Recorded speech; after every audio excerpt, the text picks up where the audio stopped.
Hi everyone, this is Marnell Sample, vocal coach and founder of Vocal Liberation, bringing you lesson number 4 in a 6-part series on building a stronger mix. In this lesson, you will learn how to find very firm chord closure. This not only addresses the issue of insufficient chord closure, but it also addresses the issue of disconnecting from the body. We will start by covering the difference between light chord closure and firm chord closure. Then, you will learn 3 different ways of engaging very firm chord closure. Lastly, we will utilize that in an exercise. So, let us begin. First off, the difference between light chord closure and firm chord closure. We'll start with light chord closure. Light closure is basically the way I'm talking right now, where the vocal cords are not very strongly resisting the airflow. When you have light chord closure, there is not a large degree of air pressure built up in the body. So if I were to vocalize with it, it'll just be like, ah, it's just really light, you know. The sound can still be clear. I'm talking with light chord closure right now, but it's just really light. If I try to go too loud with it, I will blow it apart. It will just fall apart. The chords won't be able to resist. So it'll go, ah, and it'll start to get airy. Ah, so in order to prevent that from happening, you have to keep the volume down. Now, if we compare that to firm chord closure, it sounds more like this. This is engaging very firm chord closure. You see the sound gets much more volume and there's much greater air pressure under this sound than compared to when I was talking like this. This doesn't take much air pressure. This takes much more air pressure and a much stronger connection into your body. If I were to vocalize with this sound, ah, versus ah, do you hear the difference? Light chord closure will work very well for developing a light mix, a light heady mix, but it will not serve you when you're trying to strengthen your mix and get a lot more power out of your voice. The chords just won't be able to resist any kind of air pressure. So now we can begin to go into different ways of finding this very firm chord closure. In the first way, you will pretend as though you're having really intense stomach cramps and you're like, oh, my stomach really hurts. Like you literally are in pain, like someone just kicked you in your gut, or like you just ate something and it really disagreed with your stomach and you just feel it cramping like everywhere, and it's just like, oh. And when you do this, even hold your stomach like this and pretend like you are moaning in pain, in absolute pain, like, ow. That will engage very firm closure for you. A few key points about this. 1, if you're just imitating having stomach pains like this, oh, my stomach, ow, that's not going to do anything for you. You have to say it like you mean it. Say it like you are in literal pain. Ow! And it's a feeling that comes right from your gut. It feels like it comes from right here, like, oh. And you can even hunch over a bit when you do this, like you're in pain. Like literally, the closer you can imitate this, the better you will find this very firm closure. And when you find it, it might feel almost like you're talking while holding your breath a bit, like, oh, it really hurts. This is firm closure. Versus, oh, it really hurts. This is really inefficient closure, really light closure. That's not going to do anything. Also, when trying this way, be careful of trying to make the sound too whiny and too nasally. So, Don't do it like this. Yes, this is firmer closure, but then now your larynx is really tight up here and the suprahyoid's tighter than it has to be. The sound should be deeper, like oh, instead of oh, oh. That's where it should be. The other thing that a few of you might run into is you might overdo the sound a little bit and it ends up sounding distorted and growly. So instead of it sounding like oh, it's going to sound like oh. That's taking it too far. You don't have to go that far. Just to the point where the voice still sounds clear and you feel this stronger quality coming out of your voice and coming out of your body. So that's the first way. In the second way of getting into this, you can think like you are scolding someone. Like you're scolding a young child that's trying to touch a hot stove and you're telling them, no! Back away! No! Don't do that! Like really firmly, like you mean it.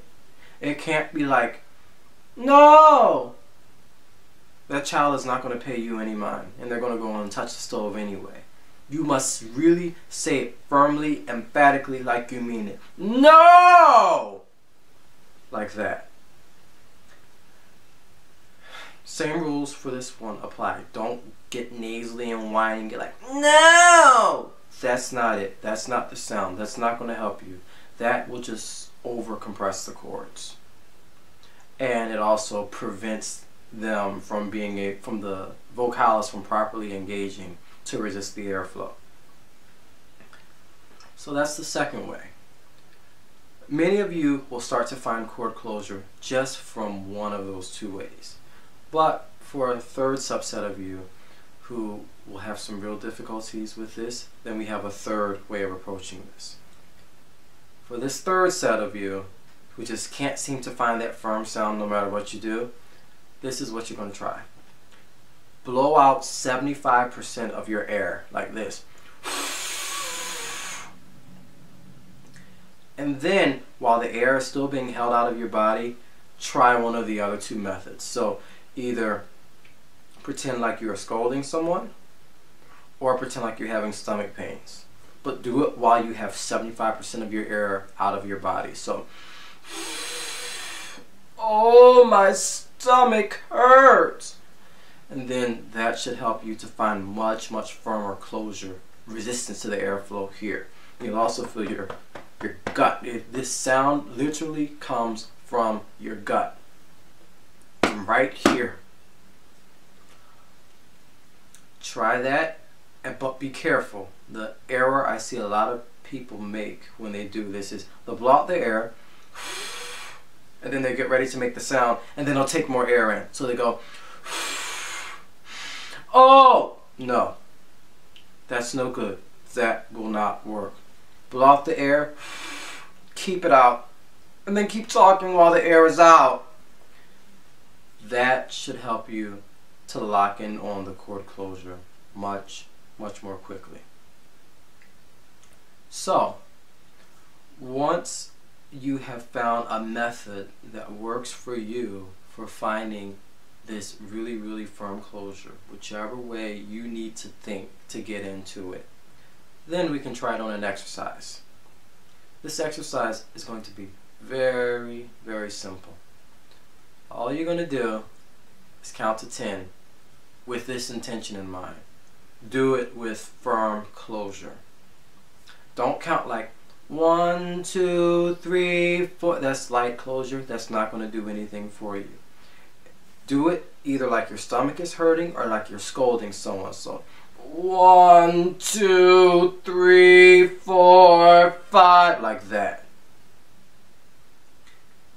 You're going to have to get used to that feeling because most of you are going to want to let go of that feeling. You're going to go 1, 2, 3, and then you let go.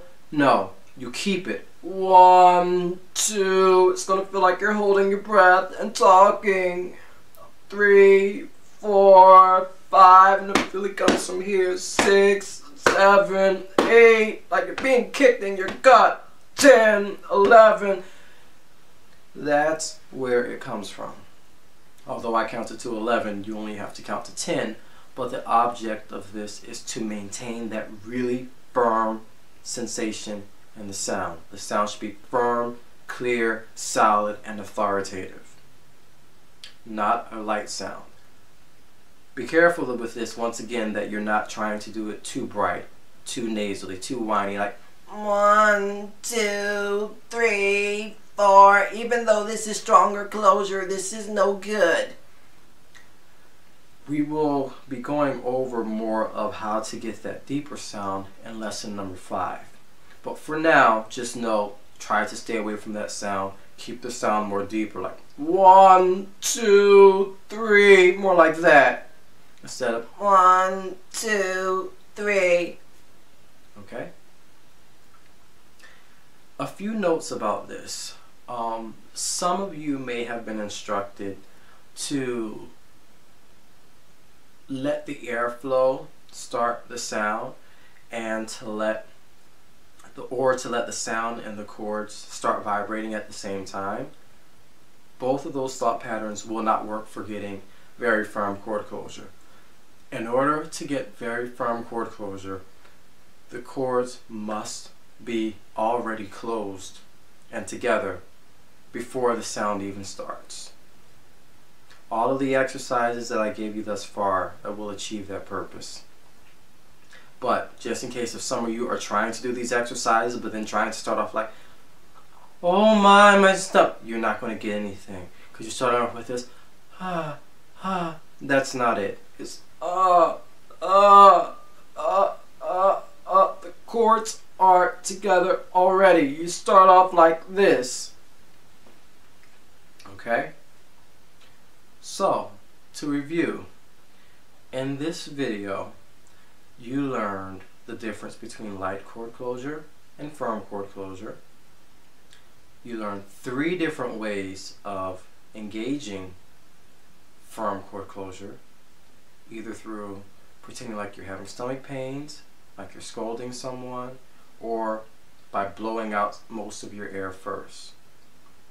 And then lastly, you have an exercise in which you are applying this idea of counting to 10, but with very firm chord closure.